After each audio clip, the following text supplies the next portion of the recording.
agnostics, long-haired weirdos, short-haired weirdos, vandals, hooligans. The government, hug the government, love the government, hug the government, love the government, hug the government. Welcome to The Politics Guys, a place for bipartisan, rational, and civil debate on American politics and policy. I'm Michael Baranowski, a professor of political science at Northern Kentucky University. I'm joined today by not one, but two co-hosts, my conservative counterpart, Cleveland area attorney and defender of freedom, Jay Carson, as well as political scientist Ryan Teaton. Hi, guys. Hey, Mike. How's it going, Mike? So we also may be joined by Ken. He's trying to break out of a meeting. We'll see if that happens. But if so, he'll just pop in here at some random interval. But we have a lot we want to talk about today. We're going to talk about the Proud Boys sedition convictions, the debt limit, possibly the end of Chevron. Chevron is something near and dear to at least the hearts of Jay and myself, certainly. The Zooey Zephyr removal in the Montana legislature, the execution, the lack of a stay of execution in the Glossip case. There's just a ton of stuff. I can't wait to get started, and we will get started in just 1 second. All right, now, before we get started, though, there is something I wanted to mention, that we are adding what I think is going to be a really fun addition to the show. Every month, we're going to do a special segment of the midweek show with the topic being chosen by our supporters, and then we're going to invite those supporters to listen in as we record the segment and send us comments, which we'll be able to respond to in real time as we're actually doing the recording. And so basically, if you've ever listened to the show and find yourself, saying, oh, come on, don't let him get away with that, or what a horrible argument, or you fool, or whatever, could be great point. I don't know. You'll have a chance to comment on that in real time and have us see it and respond back. I think it should be really cool. It's going to be something that will be open to all of our supporters at the $10 per month and higher levels. Now, if you're currently a Patreon supporter at our starting level and you want to move up to be a part of this, it's really easy to do on Patreon. And if you try it out and decide, I don't think so, you can go back to your lower level of support just as easily. We'll even refund you the difference if you want. And as always, you can do all of this at patreon.com/politicsguys. That link is also always in our show notes and on our website, as well as at politicsguys.com/support. And I'll be checking with everyone on story ideas later on this month. Once we've chosen a topic, or once you've chosen a topic, we'll announce the day and time we'll be recording it and send out a link so that folks can join in. So yeah, really looking forward to it. All right. So to start with, just sort of a quick update on something that was later breaking. Late this week, 4 members of the Proud Boys, including the former head of the group, were convicted of seditious conspiracy related to the January 6th Capitol breach. On that charge alone, because they were convicted of others, they face up to 50 years in prison. Now, there is one somewhat unusual aspect of this case, and that is that the judge, Timothy Kelly, ruled that the prosecution could introduce evidence about the January 6 activities of Proud Boy members who had only limited connection to the defendants, based on the prosecution's argument that the jury could evaluate whether or not the rioters were tools of the alleged conspiracy. The defense called this absurd. In fact, the attorney for one of the defendants said, the argument is that just because defendants associated with people who did bad acts, they did bad acts. The other term for this is guilt by association. Now, pulling back a little bit, this brings the number of seditious conspiracy convictions related to January 6 to 14, and more than 1,000 people at this point have been charged with crimes related to January 6, and well over 300 have either pleaded guilty or been found guilty and received sentences. So to start us off, Jay, you mentioned earlier this week you are anti-sedition. Do you have any other thoughts on this? I am opposed to sedition. No, and again, my usual practice is I don't like to weigh in on things like jury verdicts, right, as opposed to legal questions. My sense is that the jury had plenty of evidence before it from which it could reach that conclusion.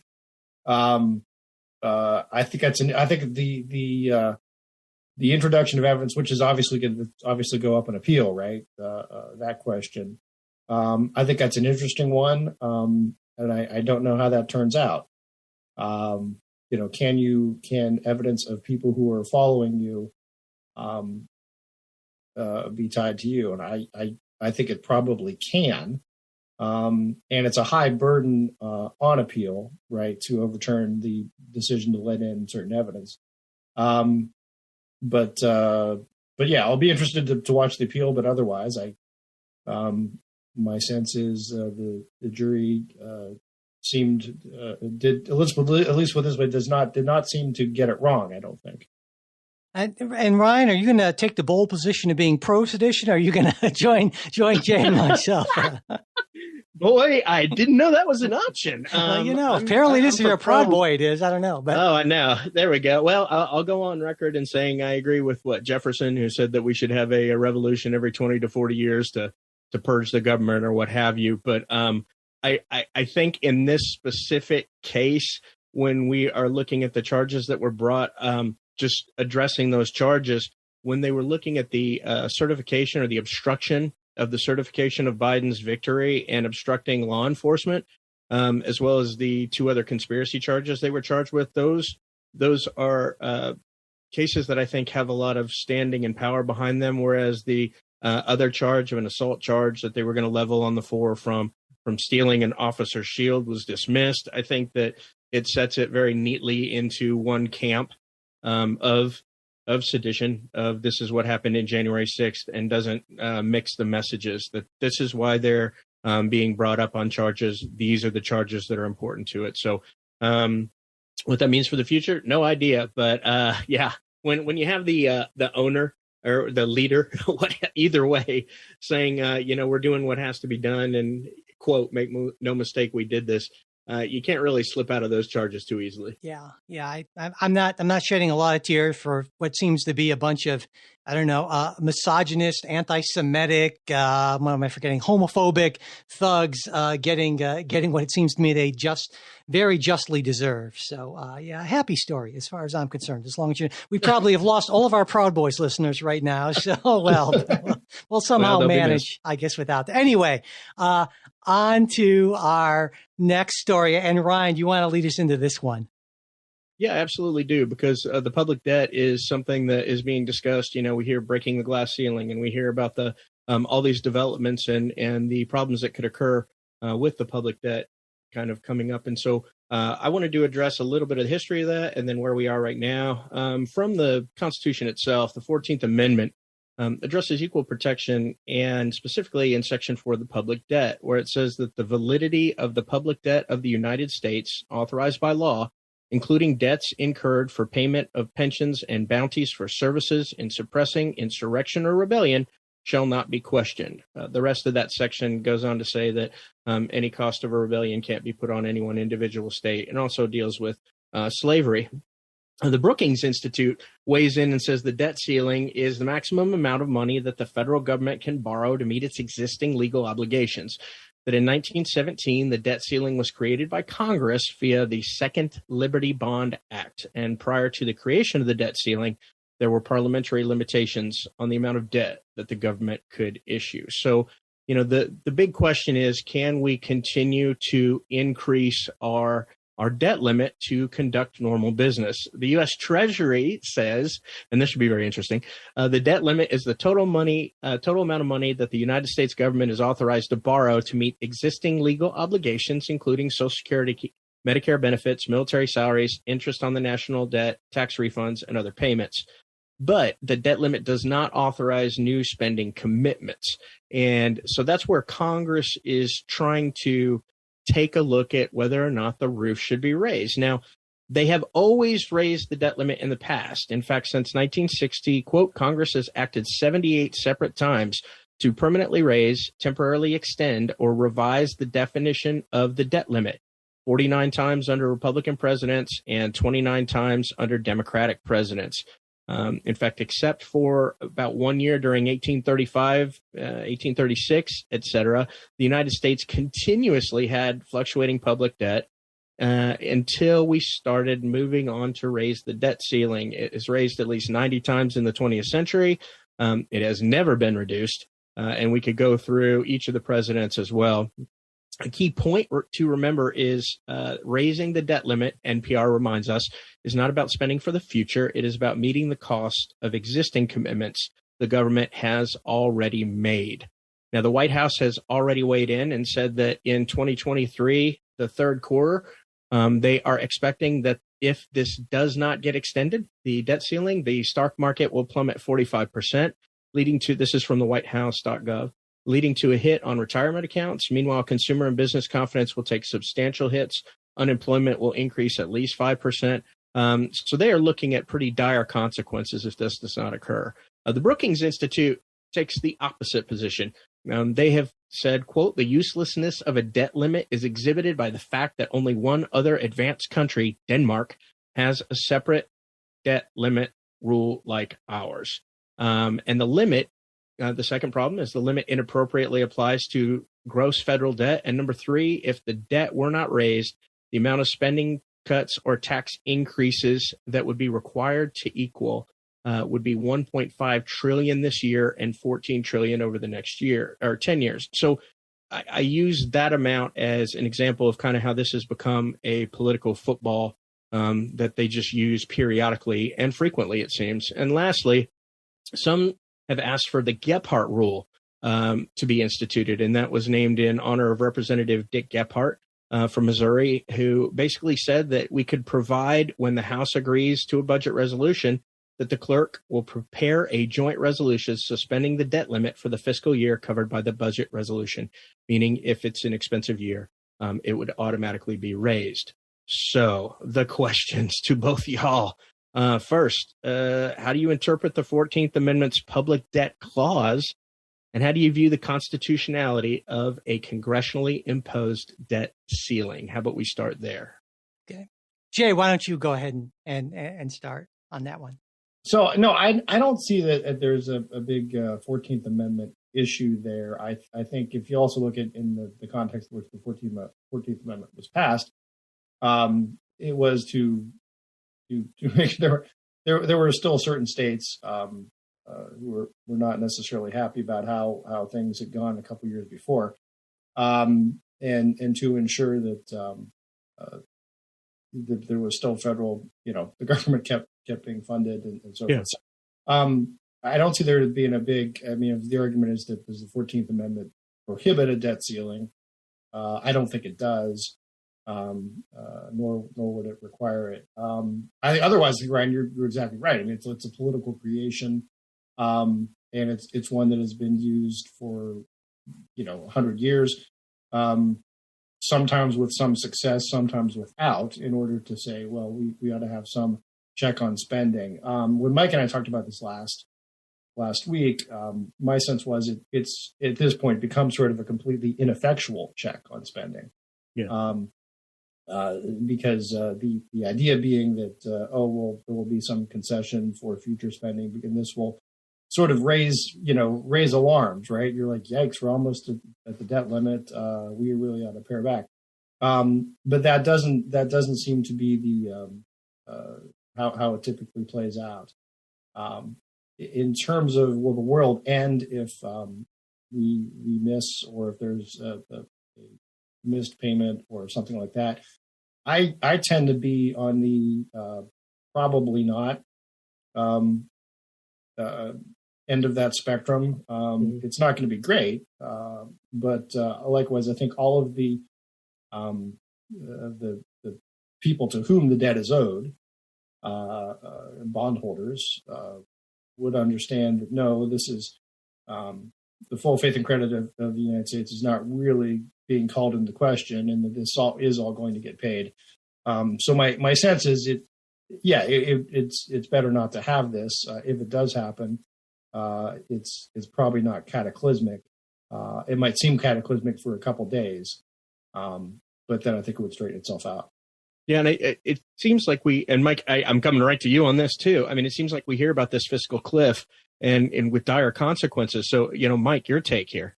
Yeah, Jay, I think I disagree with you on most of what you said there. So that's good. All right. First off, I think it's interesting to me that you've become a spirit of the Constitution kind of guy on this one particular issue.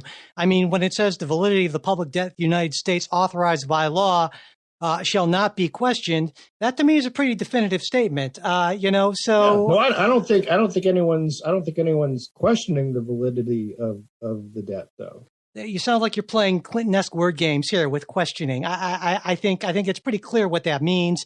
And so I think the 14th Amendment pretty clearly does, in fact, apply. And you're certainly right that it was written for the specific purposes that you mentioned, but that does not mean it does not apply for other purposes to which it applies. And so I think it is unquestionable in my mind that it does, in fact, apply. Now, did the framers of that amendment mean it to apply to that? I don't know, but I can read the words and I know what those words say, and they apply here. What do you, I mean, I guess, how do you interpret the validity of the debt shall not be questioned? I mean, and then put it in terms of the debt ceiling. I interpret that. I don't see the debt ceiling thing as being a question of the validity. I see what you're saying.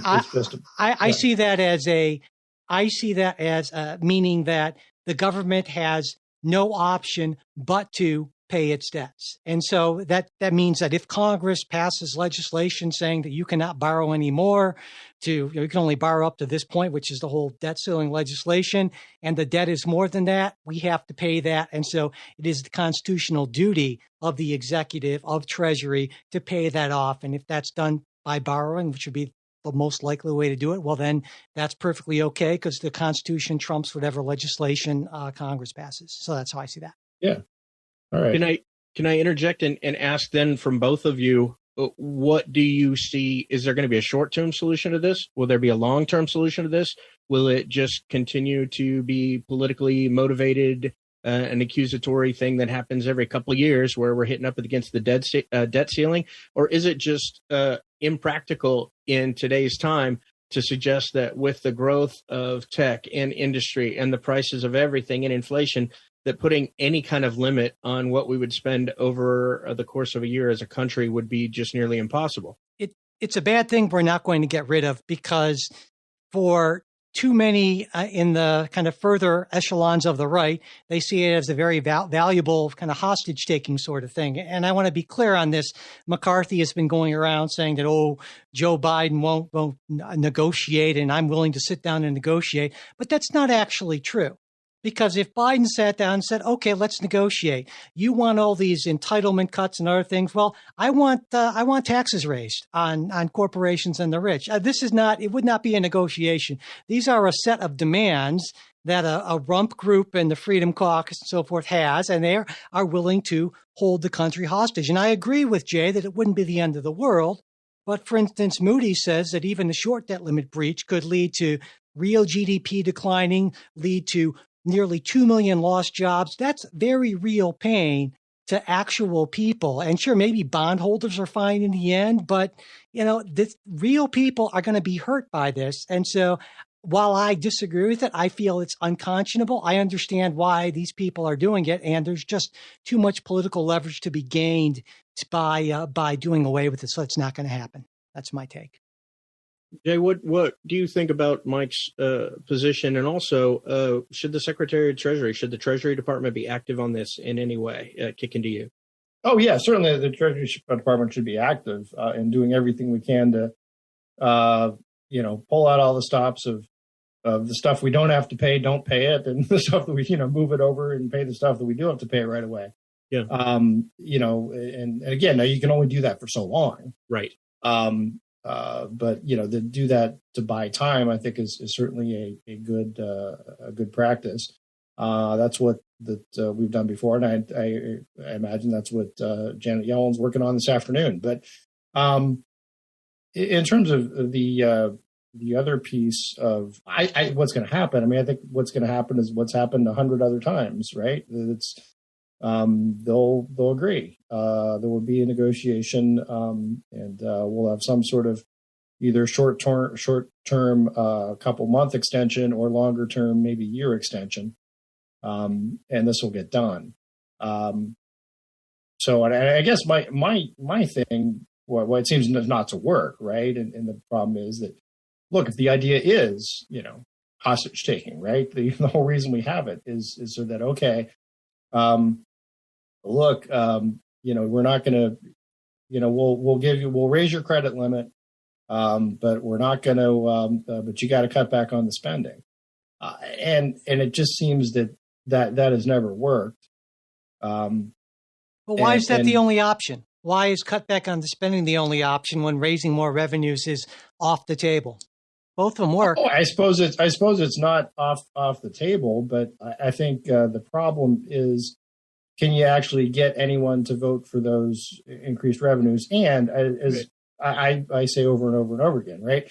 The idea is you can always pass a tax increase. That doesn't mean you're going to collect what you think you will from that tax increase. Because tax increases, one, people who have the most money also have the most wherewithal to move their assets around and move it to less taxable types of income. And secondly, tax increases can have the impact on the overall economy of slowing things down, which means maybe you're getting a higher rate, but you're getting lower volume, right? Just because you're having a less impact, we're having a lesser overall economic activity.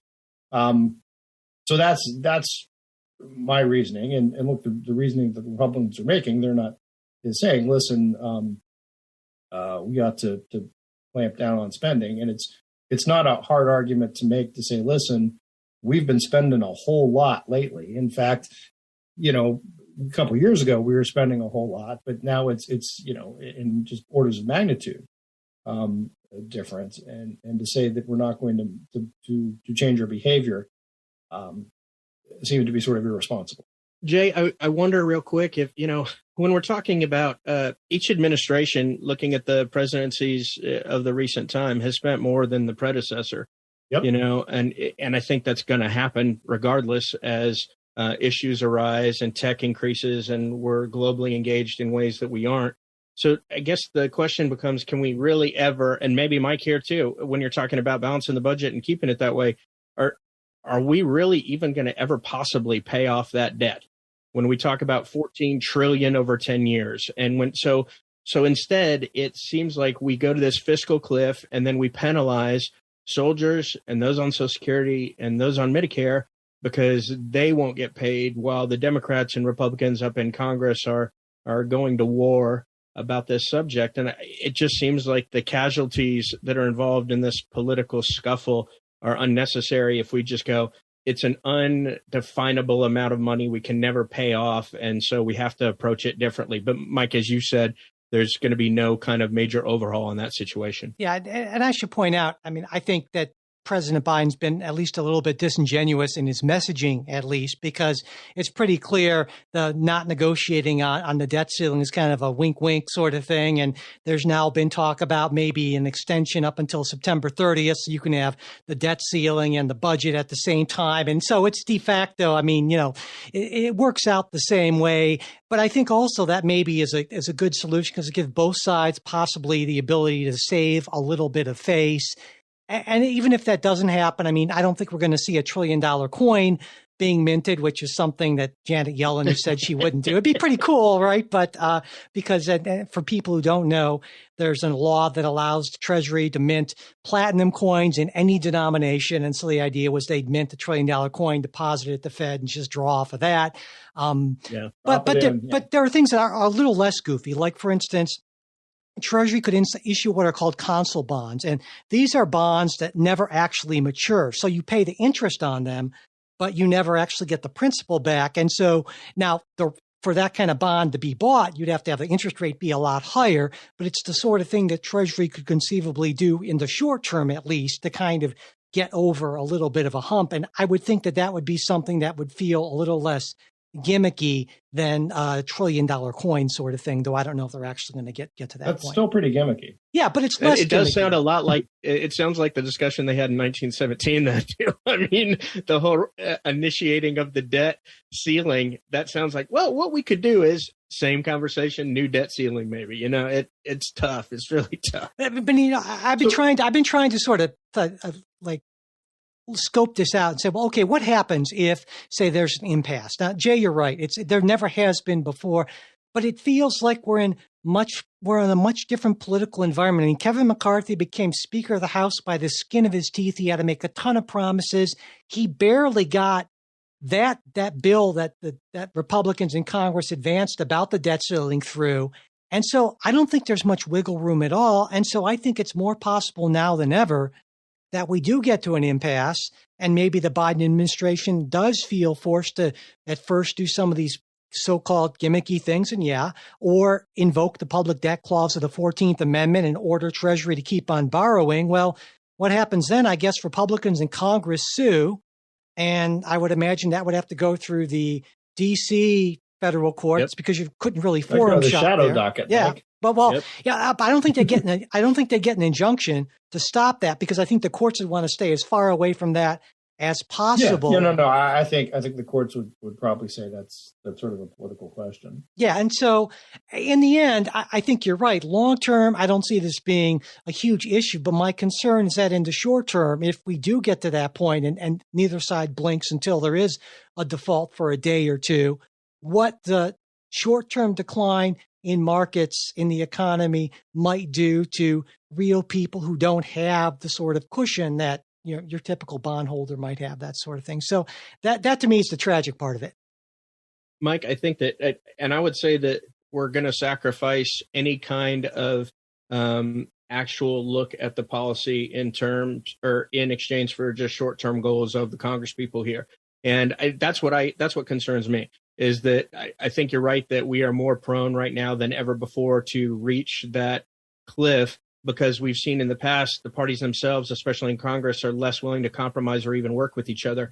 And the solution they come up with is just ending whatever that opposition will. We talked about the ending of the filibuster on so many of the different things, including the judicial appointments. So, it seems more probable, although I think the fallout exaggerated. The Biden WhiteHouse.gov document reads like propaganda. I mean, it basically says that if we don't extend the debt ceiling, people will come and take groceries out of your refrigerator and, kick your dog. I mean, that was just kind of silly. Yes, it is. I mean, it reads silly. It's extreme.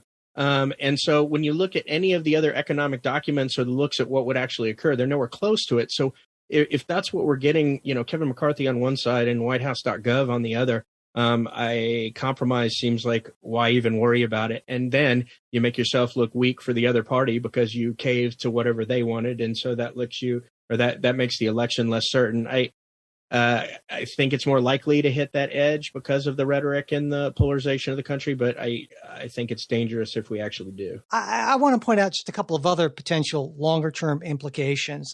For instance, one is that if we do default even for a brief period, that will almost certainly lead to at least somewhat higher borrowing costs. Brookings estimated this, even for a short-term default, as up to $750 billion over the next decade. That's not nothing, And oh, by the way, there are these other countries, these so-called BRICS countries, Brazil, Russia, India, China, South Africa. Right now, they're pushing really hard for a new international trading currency to replace the dollar. This is not the time for us to be shaky on the validity of our debt, even for a little bit. So this is coming at a particularly bad time internationally as well, I would argue, especially when you take a look at the future. I mean, those BRICS countries right now, they account for more of global GDP than the G7 countries do. And so we're not making smart moves here, I think. And so it's not just, well, there'll be a little blip and it'll come back. I think we need to take a look at the bigger picture here. This is, Mitch McConnell has said a bunch of times, we will not default on our debt. And I don't say this very often, because, but I'm with Mitch. Absolutely. So let me talk about the bigger picture, long-term picture, because I think there's a piece of this here as well. I mean, Ryan pointed out, is this a debt that will ever be repaid? I don't know, but the issue is, as the debt increases, it is going to get more and more difficult to continue to service that debt. Yeah. Which is what we're talking about right now, right? The debt service is higher than it was before, and it gets and every time we have to keep raising that ceiling because of the debt service issues, right? At some point, if you don't rein in spending, or if you come up with some way to get revenue, if you'd rather do it that way, you are going to reach a point where debt service eats up more and more of the budget, and becomes more and more difficult. And countries will look at this and say, look, it's one thing to say you're paying your interest due on whatever 10 trillion. What are we now? 93 trillion. For and counting. I don't have the number in Yeah. front of me. But what happens when you get to 200 trillion, right? I mean, at some point it becomes unmanageable. And again, if you're talking about a currency being the currency that the people flock to, that will tend to erode the dollar. And again, so keep in mind the debt payment, it's also backed by assets, right? It's not just the payment stream, but also assets. Just a clarification. Right now, I just pulled the U.S. national debt clock, which is a dizzying sort of thing. But right now, the national debt's $31.7 trillion. So okay. So, but no, maybe I was thinking per person it's something like 97. Okay. Thousand per person. That's why I got that number. Okay. Well, but I think it's a fair point. I don't want to defend the modern monetary theorist, folks, because I'm not really in that camp. But I also think that it's important not to have an oversimplified version of that, because the money that you are spending is not money that you're just burning up. I know maybe you don't believe that, Jay, in some instances, but it is money that is going to things that may actually be fostering growth and innovation and so forth. Oh, no, so, I very much believe okay, that. Yeah. So you got to balance that against it. So it's not like you can just say, well, a dollar of debt taken on is $1 we're a minus, because that dollar creates something. And if for every dollar of debt we take on, we could get $1.25 out of that, well, that would be crazy not to take on all the debt in the world in the short term. Yeah. But are you getting that return? In some cases we are, yeah. In some cases we're not. When you're spending, because again, the conservative position would often be, listen, if you want to borrow and issue bonds or something like that for infrastructure improvements, capital improvements, those types of things, that's one story. And you typically don't see, too much conservative resistance to that. But when you're doing it for things that are just straight on operating costs and entitlements, where you're not getting an asset in return and not saying, well, this is going to help us, continue to grow the economy. This is not, the new freeway that's going to make transportation better and increase efficiency and productivity. That's the problem, and I think that's the concern, is that this is just not being spent in ways that are those type of investments. Can I ask if either of you think that it would be more likely then for that BRICS or that universal money to be established, given that debt ceiling coming up? Because especially the newer generations, this is what I mean. When we saw Bitcoin, we saw that there was a big surge of the newer generation trying to move on to digital currency, even like Dogecoin and all these other ludicrous things that we saw. Good for you kids. Yeah, exactly, right. But you're looking, or GameStop rocketing through the earth, but you're looking at them trying to find something that is not the dollar, that they can trade in universally, no matter what country or where they're buying anything. Do we see this as being more open, less to maybe that currency that's universally shared with these other countries, and more towards a digital currency that might be used more popularly than the dollar?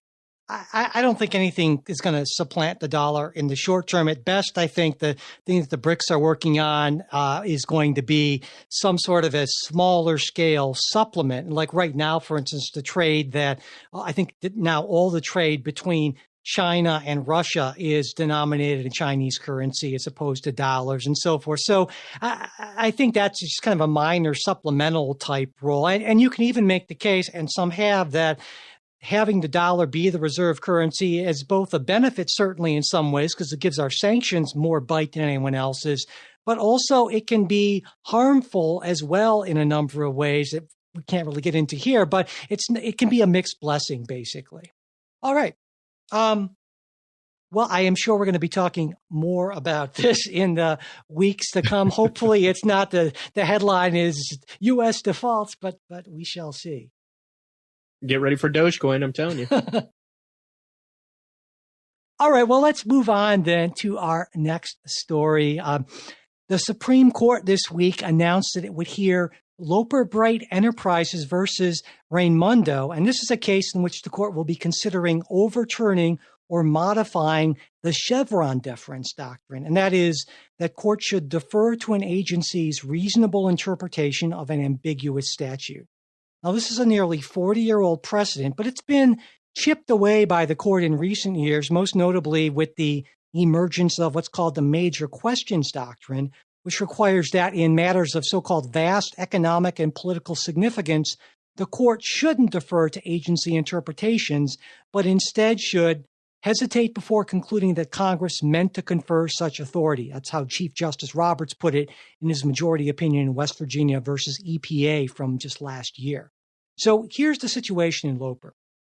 The National Marine Fisheries Service has a rule that requires that fishing boat operators pay government observers on their boats. So they pay them to be on their boats, regulating them, basically. So now there's a cap on this, 3% of the value of the boat's haul, but the requirement for payment by the operators, you can't find that anywhere in the legislation that authorized this, called the Mangus-Stevens Act. The act only says that vessels may be required to carry federal observers to enforce regulations, not pay them. So in a divided ruling, the D.C. Circuit found for the government on the grounds that, well, this is ambiguous legislation. The agency made a reasonable interpretation. Loper appealed and the court granted cert. Now, Justice Jackson will not be hearing this case. She recused herself because she was on the D.C. Circuit when the case came before it. Now, longtime listener to the show, you know that Jay and I love talking about Chevron deference and the major questions doctrine. We were hoping we'd have Ken with us, and maybe he'll pop in here before his I think he's with us. Is he? Right. Oh, well, Ken, great timing. I just did the background on the case, and actually that is perfect timing because I wanted to turn it over to you. I was just explaining to folks what Chevron deference is, how the court's been chipping away at it, the major questions doctrine in West Virginia versus EPA, and I thought you could talk a little bit, start us off by talking a little bit about whether you think the court is likely to overturn Chevron entirely in this case or modify it, or as I believe Loper asked, to at least clarify, which would kind of weaken it in some sense. So what are your thoughts, Ken? Yeah, well, it's hard to know whether they'll openly overrule it or whether they will narrow it in a way that essentially nullifies it. But I think it is dead. So you sometimes see the Supreme Court, killing doctrines and not openly saying so. But I just tuned in, so I didn't completely hear your explanation of it. But the concept of Chevron, as you probably just told the listeners, was that if a statute that Congress drafts is ambiguous and susceptible of more than one reasonable interpretation, then it's the agency rather than the court that gets to choose the interpretation. And that that's an important doctrine. In principle, whether you had a Chevron doctrine or not, Congress could legislate with specificity, and then courts would enforce the statutes. And that would be true that's true under Chevron. That would be true without a Chevron doctrine. But in the real world, Congress rarely does that. And so you really typically have a zero-sum game between executive agencies or courts in terms of who's going to be the primary engine of policymaking. Congress has the right to do that, but they almost always absent themselves from that. So by default, it falls to either executive agencies or the courts. And I think this court obviously does want to be the primary engine of policymaking, and especially doesn't want to defer to Democratic administrations on that front. And I think that's really all you need to know which way they're headed. Well, yeah, there was a great line from Justice Gorsuch. This was actually in a dissent in a case where the court didn't grant cert back in 2022, Buffington versus McDonough. Gorsuch wrote about Chevron. At this late hour, the whole project deserves a tombstone no one can miss. We should acknowledge forthrightly that Chevron did not undo and could not have undone the judicial duty to provide an independent judgment of the law's meaning in the cases that come before the nation's courts.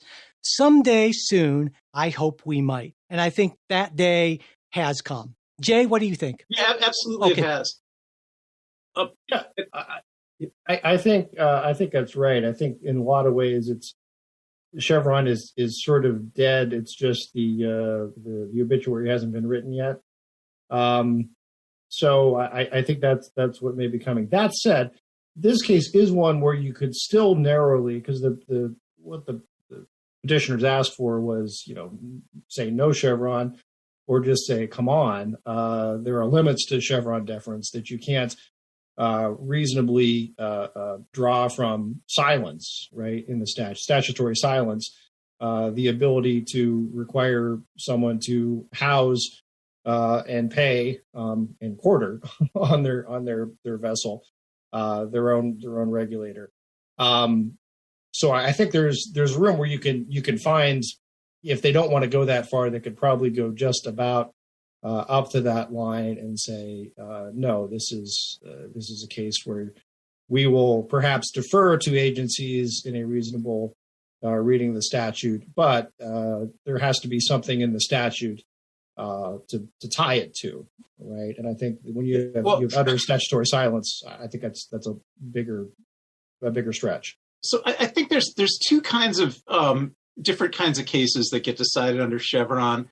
And I think it's useful to talk about them separately rather than talk about them together. So some statutes have a term in the statute that may not be well defined. That was actually the story in the Chevron case itself, right? So the Chevron case itself involved a provision of the Clean Air Act that said that if a stationary source of pollution wants to increase its pollution emissions, it needs to get a permit from EPA. And there was no definition for the word stationary source in the Clean Air Act. And so the actual question in Chevron was, if you have one factory that has 3 smokestacks, is that one stationary source or 3 stationary sources? And the Carter administration had said that's 3 stationary sources. And the Reagan administration changed that and said, no, that's 1 stationary source. And the court in Chevron said, well, since the Congress didn't define the term, and there really is no definition of the term, and it could be 1 or it could be 3, the only possible thing that a court should do is recognize that this is really a policy question, and it's more appropriate to let the elected president make that decision and his administration make that decision than for the court to make that decision, because there's no actual law that could guide whether that's 1 or 3 stationary sources. Congress didn't define it. And so that's one kind of ambiguity that pops up in Chevron cases. The other kind of ambiguity, though, that probably pops up in many more Chevron cases, in the majority of Chevron cases, even though it wasn't the story in Chevron itself, is when there is statutory language. It's just that the statutory language broadly empowers the agencies, right? So a lot of statutes have very broad generic grants of policymaking authority to agencies. So, for instance, the Communications Act says that nobody can use the public airwaves without getting a license from the FCC. And when the FCC decides who to give a license to, the FCC should give it to whoever they think would best serve the public interest, the public convenience, and the public necessity. Now, those words are also vague, but they're actually vague, on purpose. It's not because, as in Chevron, Congress couldn't think to define stationary source, but rather it's because Congress used that kind of broad language because they just wanted to give that policymaking authority to the agency. And so, although you will hear a lot of conservatives say, well, that language is silence, I don't think that's an accurate way to talk about it. That's not silent language. That's language that broadly empowers agencies to engage in policymaking. And I think that's what the court's going to cut off, because the court wants to itself engage in all that policymaking and not let the agencies do it. I don't know.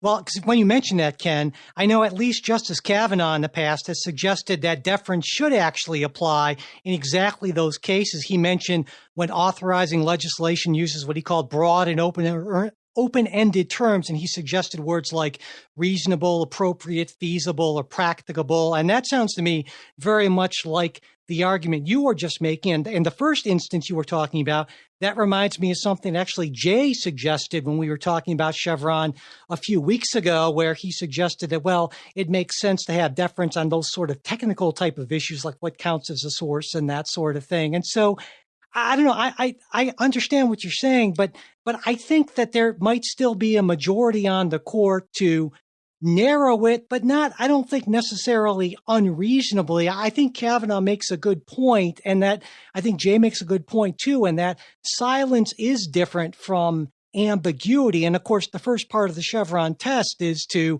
decide whether or not the legislation is ambiguous in any way. And if you find that it's not, well, then it doesn't even apply. And so I would argue that silence and ambiguity are two very different things, whereas taking silence to mean assent, that to me is a little more questionable. And I'm no great foe of the administrative state or anything, but I can sort of see that point. Anyway. I guess, Well, I think I was going to jump in, and it kills me to say this, but I agree with Ken on a lot of what he just said. Not entirely, but I think there are two kind of cases. There are the ones that you just mentioned, like the original Chevron, where there is some term or some ambiguity that you can say could be reasonably open to different interpretations. And then there's the case like you saw in West Virginia. And you saw it with the rent case and the vaccine mandate cases that you get in the major questions doctrine. Because major questions is sort of like it's sort of a Chevron variation, right? But there are statutes that have these sort of catch-all clauses at the end of them, and like it's sort of and take other reasonable acts, et cetera, that agencies will then point to and say, aha.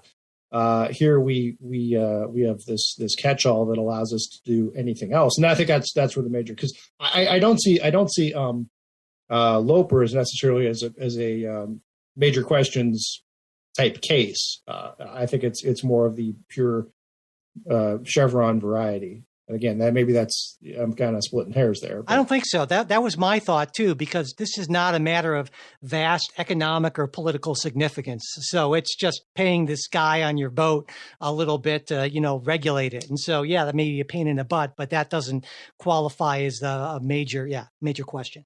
But Michael, I was only going to push. I was going to push back more against Michael than against Jay, which is surprising too. It's bizarre world. I don't. Yeah. Michael, I don't think the distinction you were making between silence and ambiguity ever actually exists in any actual statute that Congress has enacted, because Congress always has these broad generic grants of power in all these statutes. So you're really always talking about a situation where Congress has said to an agency, you've got certain powers, you've got certain responsibilities, there's certain things you have to regulate. You should do A, B, and C, and you should do whatever else you need to do. And that's what the statute always says. And so it's never silent. It may say do whatever else you need to do. And some courts will say, well, we should decide what needs to be done. The agency shouldn't decide what needs to be done. But we're always starting from a statute where Congress has said that a problem should be solved, something should be regulated, but Congress hasn't given that much guidance, but they have given authority. Yeah, I see.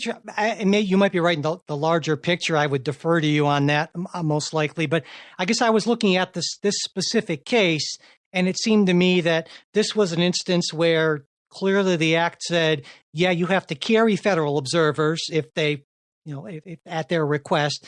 But to me, not saying anything about that's a pretty big silence. Expressio unius yeah. Okay, whatever. That's the Latin there, Mike. It's the idea. If you express one thing, you are excluding other things. If you say, "Hey, you can do X," it is read to imply that you can't do Y. Maybe but there's no. Go ahead.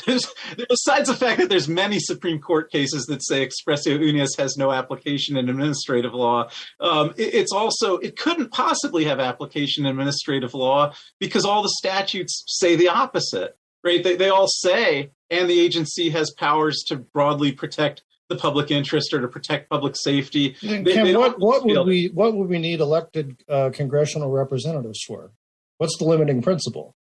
Well, the limiting principle is that Congress can legislate in whatever level of specificity they want to, or whatever level of generality they want to, and that but at that point, then there's always going to be some level of generality at the end, right? There's always going to be some catch-all or other appropriate measures, at which point the agency would be able to do whatever it wants. Well, no, because Chevron says that it has to be a reasonable interpretation, right? But also the statutes often specify things that the agency can't do, and the agency does have to stay within constitutional limitations as well.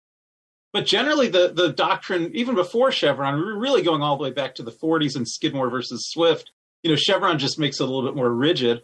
But for most of the period of time we've had administrative law, agencies have been able to exercise broad policymaking authority.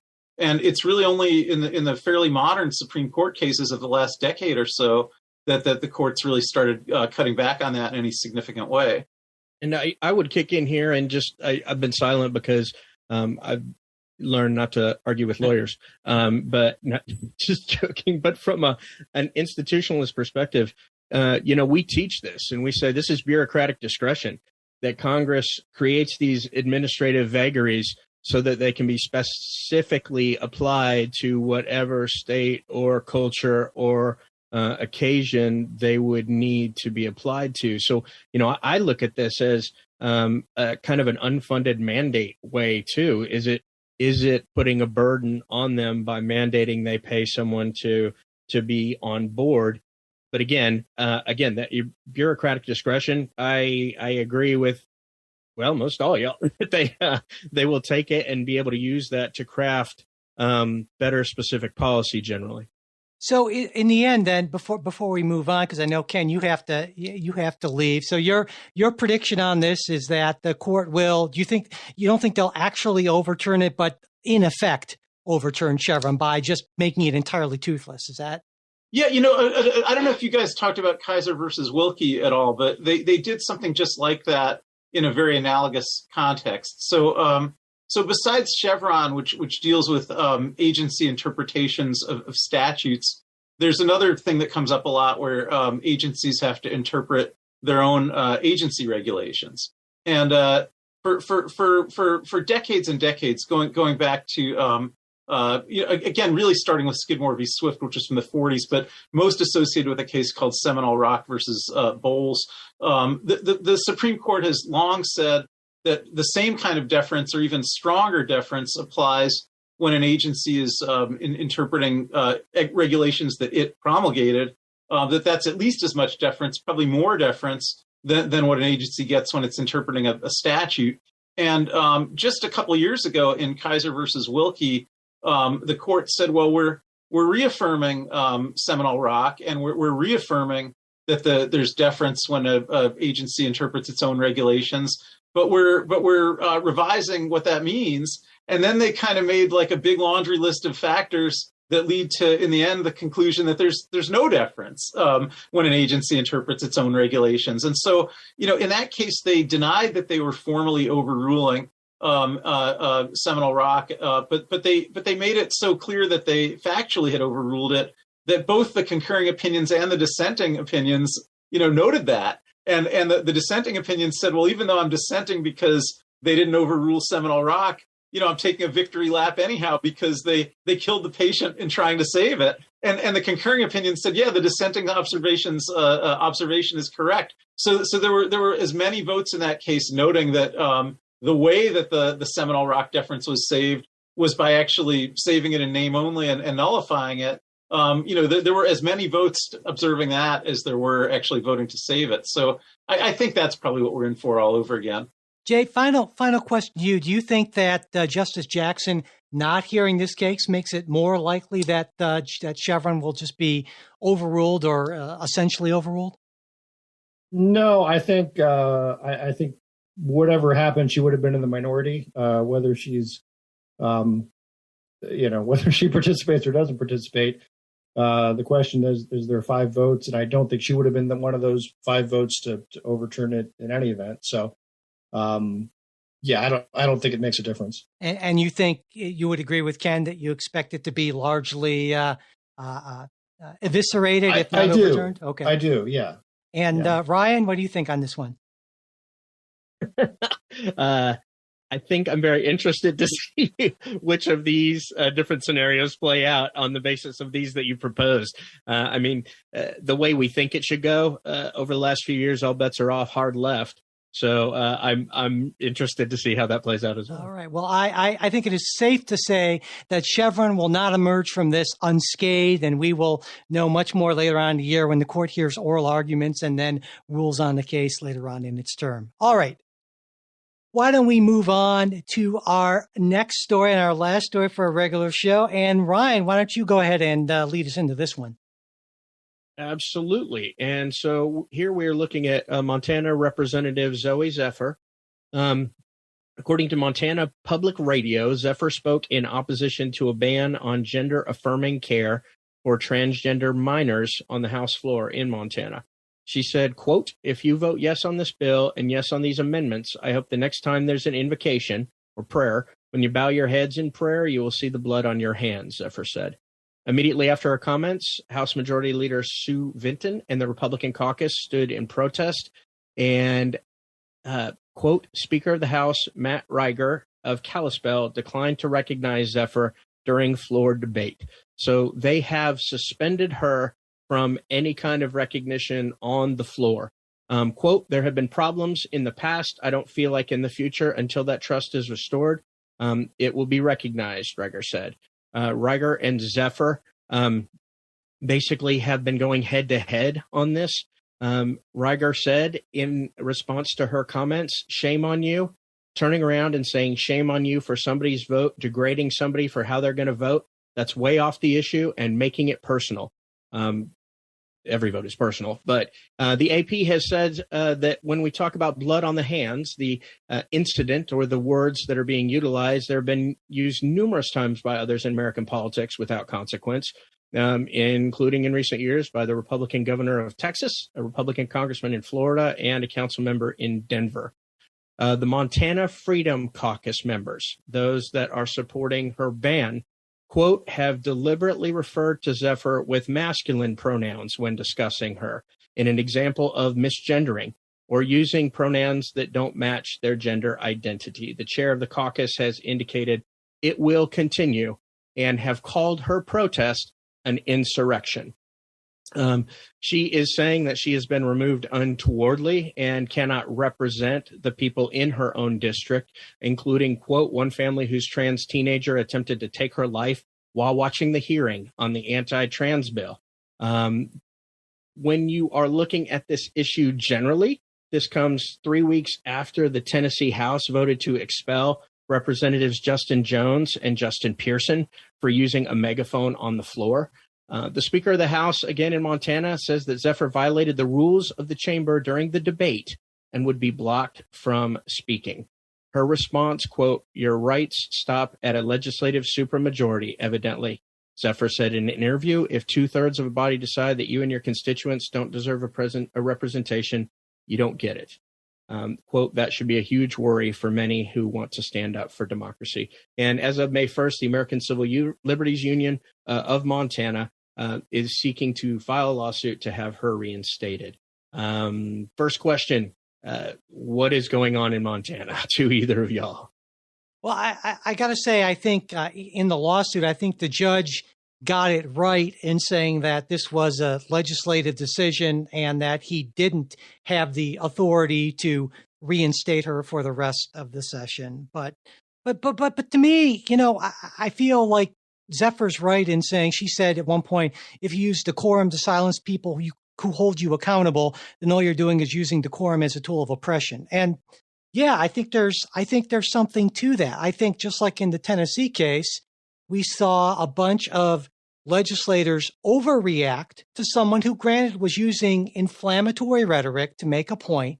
And then it escalated. You have to apologize before you come back. No, I'm not. You get protesters to come into the Capitol, and then all of a sudden she's an insurrectionist. I'm rolling my eyes, right? But so again, to me, it's very much like Tennessee, is where you have a bunch of, I don't know if they're all good old boys, but state legislatures, especially the less professionalized ones, tend to be rather good old boy centric. I think maybe tend to see young activists and especially trans people as these strange beings who are threatening their way of life, and they overreact and then feel like they can't back down, because how would you explain backing down to that weirdo to your constituents? I think that's how a lot of them see that. I certainly don't hold that view myself.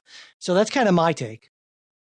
No, and they've to add a little bit to that, the inflammatory rhetoric, being a communication person, the selective hypocrisy of what will be earth-shattering or hate-filled rhetoric versus not seems to depend on the person whose eye is in the beholder. Because I've watched some congressional hearings with John McCain, rest in peace, and the language there was not blood on your hands. I don't think I could say it without an extended beep for 2 to 3 minutes. So it seems like an excuse. And I don't know, Jay, I was going to ask if you think this is indicative of a generational conflict now that we've seen it not only in 2, but in a 3rd state house, either Arizona or New Mexico. And I may be misstating that, but we were watching today a legislator has been removed as well. Jay, your thoughts? So I would, couple things. One, I think there's a distinction between the Montana situation and the Tennessee situation.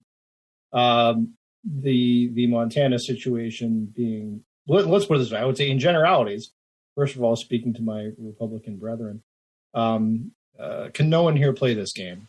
Again, tactically, politically, I think in both cases, these have been dumb overreactions. I think it's not consonant with what we would think of as democracy.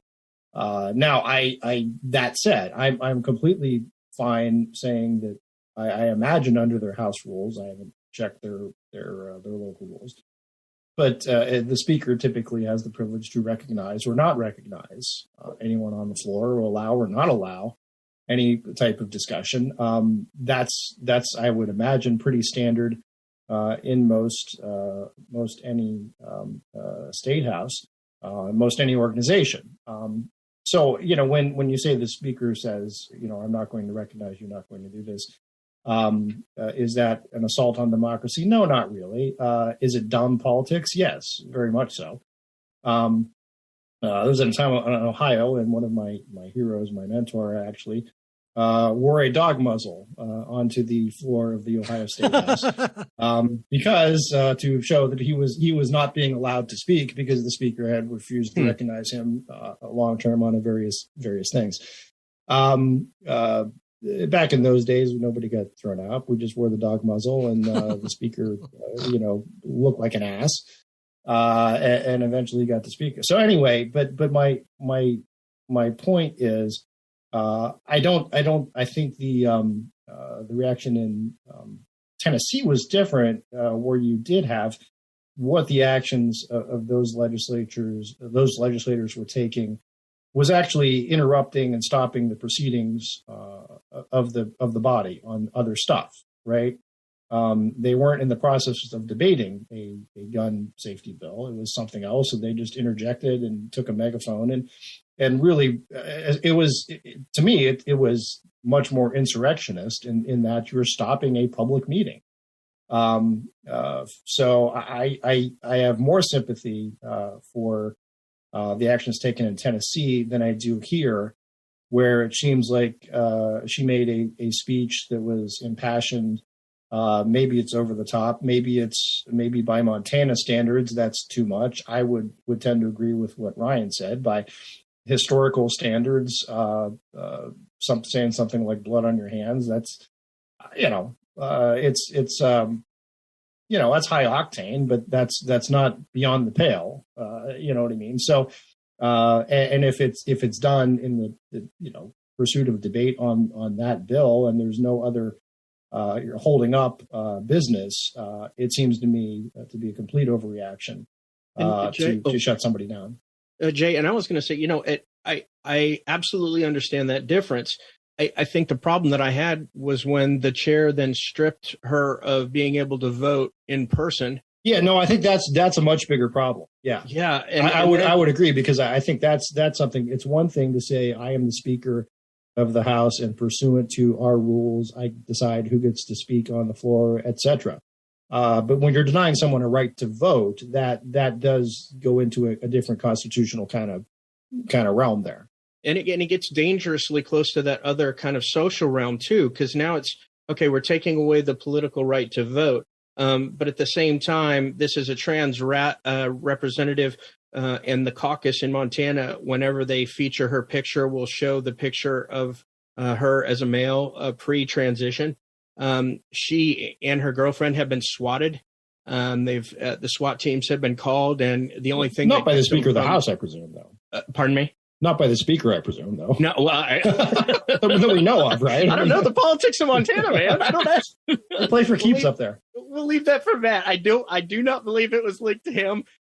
However, my concern is that it takes a protest level and reacts not only badly to it, but with such hostility that at some point this younger generation looks up and goes, okay, so if we talk this way or act this way, you'll throw us out.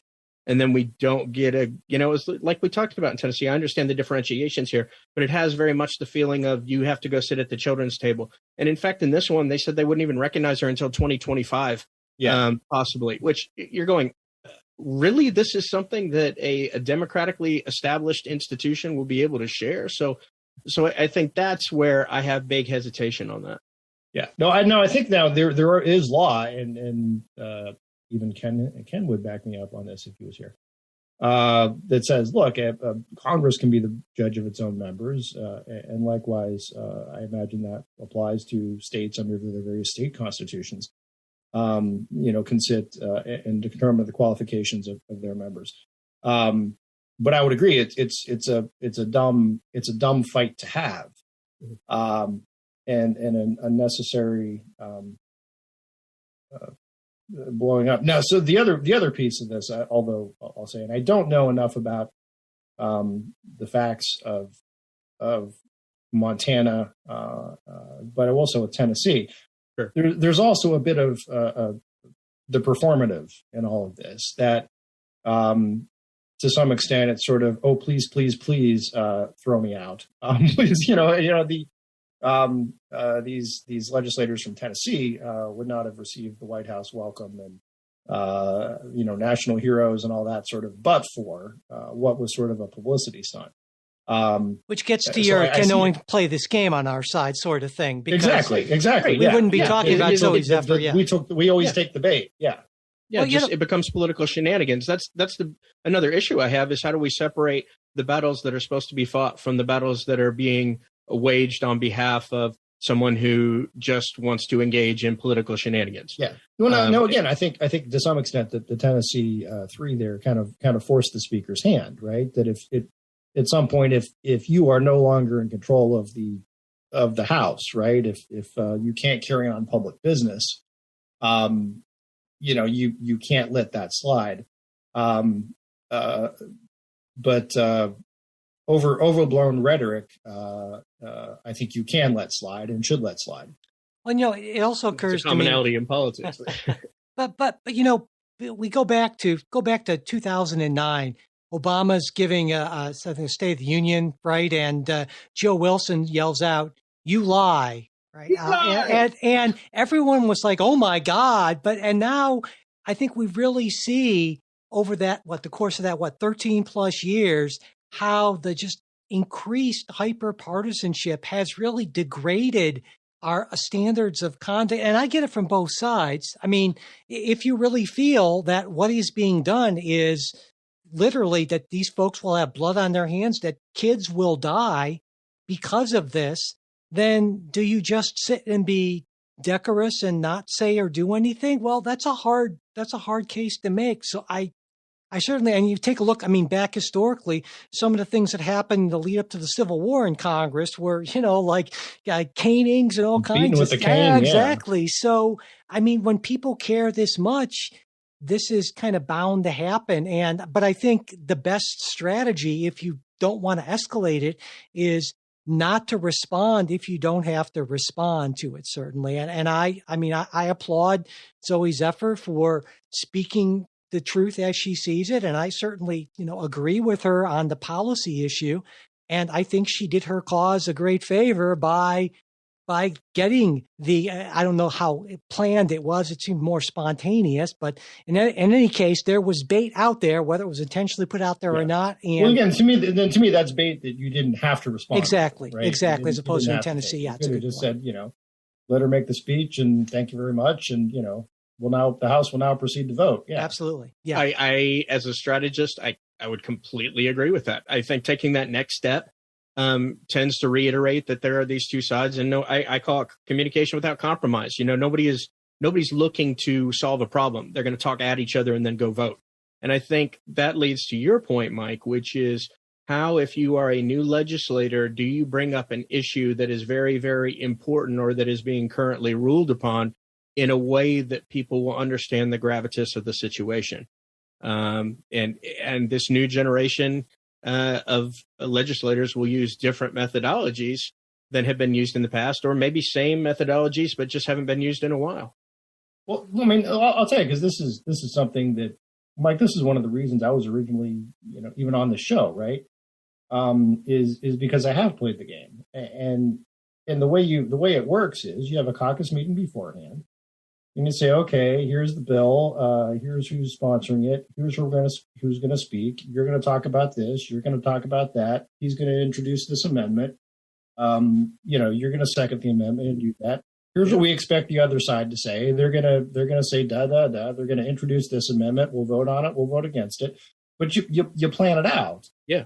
And you budget in, like, you know what? All right, we're gonna be debating here for 6 hours, but everybody's gonna get to have their say. And at the end of that debate, the speaker will say the House will now prepare and proceed to vote, and bang the gavel, and you vote, and then that's it, right? And that works. I mean, and you don't, obviously the other rule, of course, is a speaker isn't going to bring a piece of legislation to the floor if they don't have the votes for it.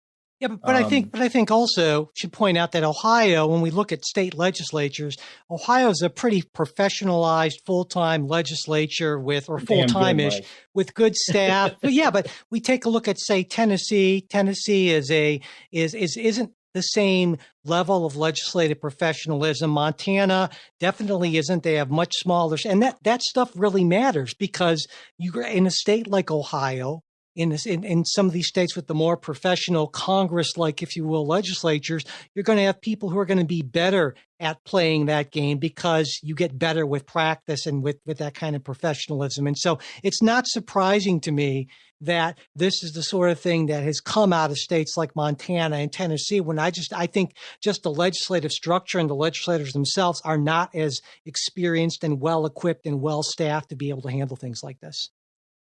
And Mike, I'd real quickly add that she's. I would think Tennessee. I mean, Montana, I guess I can see, right, because it's just the smaller population and just. Now, Tennessee is one of your. I mean, it's not like it's a big state. It's not way down low, but yeah, it's not nearly as professionalized. This is.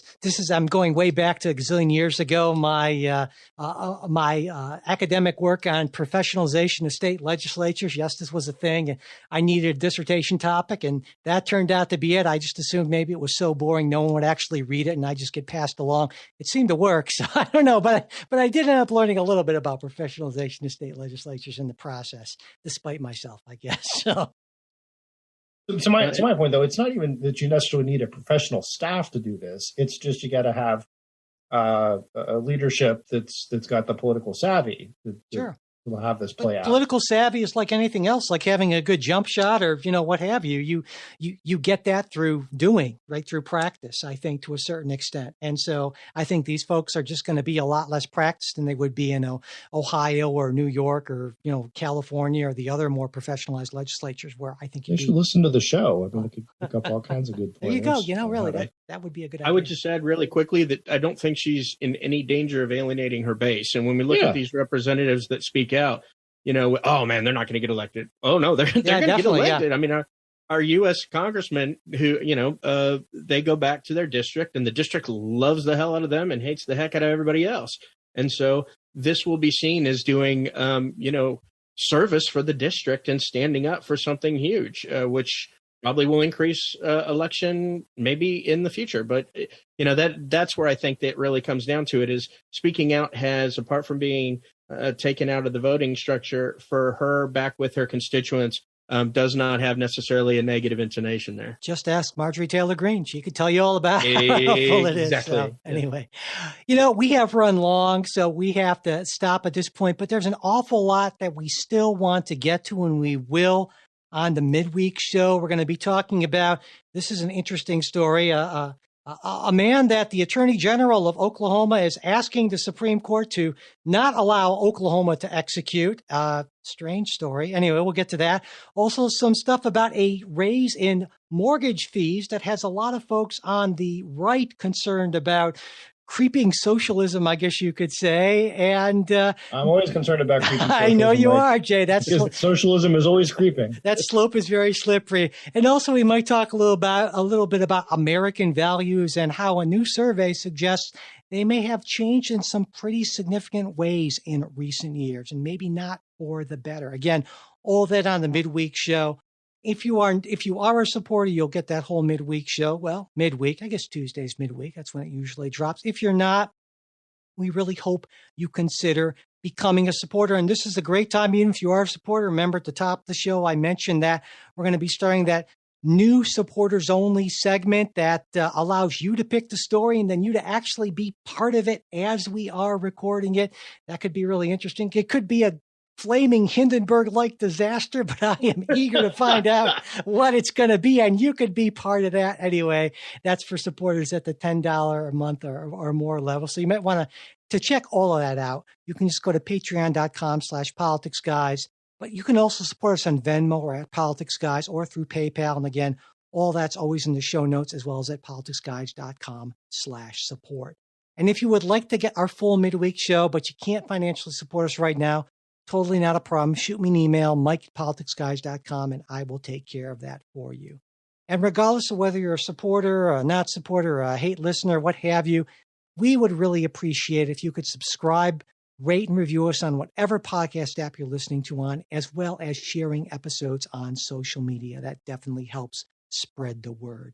And if you want to get in touch with us for any reason, there is our Discord group, which is always fantastic and interesting and sometimes weird in some very good ways. That's for our Patreon supporters. You can also email us, mail@politicsguys.com, and we are on Facebook and Twitter, and you'll find links to those in the show notes. And finally, as always, a very special thanks to our fantastic executive producers, Bruce Johnson, Wilma Moreno, Andra Masker, Daniel Toe, Ryan Beasley, Don Oglesby, and Ivan English. We'll be back with a new episode for you next week. We hope you'll join us.